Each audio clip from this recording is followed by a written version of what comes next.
Sir ఒకసారి ఆగండి. తమ్ముడు ఒకసారి సైడ్ ఉంటుంది. శనివారం ఒకసారి తీసుకున్నారా?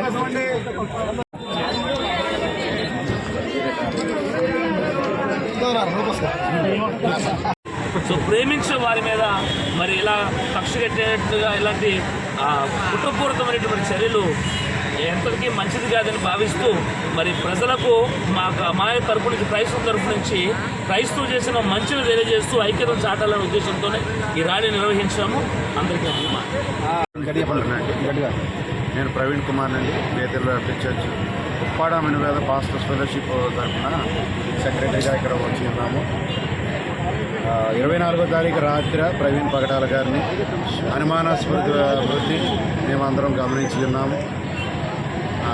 ప్రవీణ్ పగడాల గారు ఒక మంచి ప్రసంగికుడు, జ్ఞాని, బైబిల్ పండితుడు. అలాంటి బైబిల్ పండితుడు అనుమానాస్పద వృత్తిలో చనిపోవడం అనేది క్రైస్తవ లోకానికి తీరని లోటు.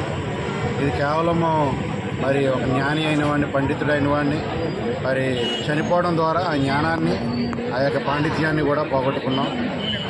అటువంటి పరిస్థితిలో క్రైస్తవ లోకానికి ఒక దిశానిర్దేశాలు ఇచ్చే ఈ ఆధునిక యుగంలో ఒక వ్యక్తిని, అమూల్యమైన వ్యక్తిని కోల్పోయి ఉన్నాం కనుక ఈరోజు ఆయన యొక్క అనుమానాస్పద మృతికి నిరసన తెలియజేస్తూ శాంతి ర్యాలీ ఉప్పాడ నుంచి కొత్తపల్లి వరకు నిర్వహించామండి. దీని కొరకై మేము క్రైస్తవులందరూ ఉప్పాడ, కొత్తపల్లి, అమినబేద ఈ మండలంలో ఉన్న చుట్టుపక్కల ఉన్న క్రైస్తవులందరూ సుమారు వేలాది మందిగా తరలివచ్చి దీని కొరకు న్యాయం జరగాలని, సమగ్ర విచారణ జరగాలని, నిజాలు తేల్చి ప్రపంచానికి, సమాజానికి తెలియజేయాలని, తద్వారా చట్టం మీద గొప్ప నమ్మకం క్రైస్తవులకు కలగాలని, ఈ భారతదేశం ఒక లౌకిక రాజ్యం అని చాటి చెప్పాలని మా ఆశ. మరి అనుమానాస్పద వృత్తిలో విచారణ త్వరగా జరిగి నిజాలు తేల్చినట్లయితే చట్టంపై విశ్వాసం, న్యాయ వ్యవస్థ పైన గొప్ప మరి కీర్తి ప్రతిష్టలు ఈ రాజ్యంలో ఉంటాయి, ఈ దేశంలో ఉంటాయి.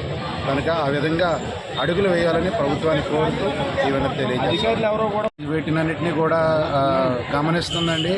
వీటి గురించి సమగ్ర విచారణ జరిగి నివేదిక వస్తుందని చూస్తున్నాము. దాని తర్వాత ఆల్రెడీ ఆంధ్ర, తెలంగాణ, తెలుగు రాష్ట్రాలు ఇద్దరు కూడా క్రైస్తవ నాయకులందరూ ఏకమయ్యి దీని గురించి మరి జిల్లా స్థాయి నుంచి రాష్ట్ర స్థాయి, అలాగే దేశ స్థాయి వరకు వీటి గురించి ఆలోచిస్తున్నాము.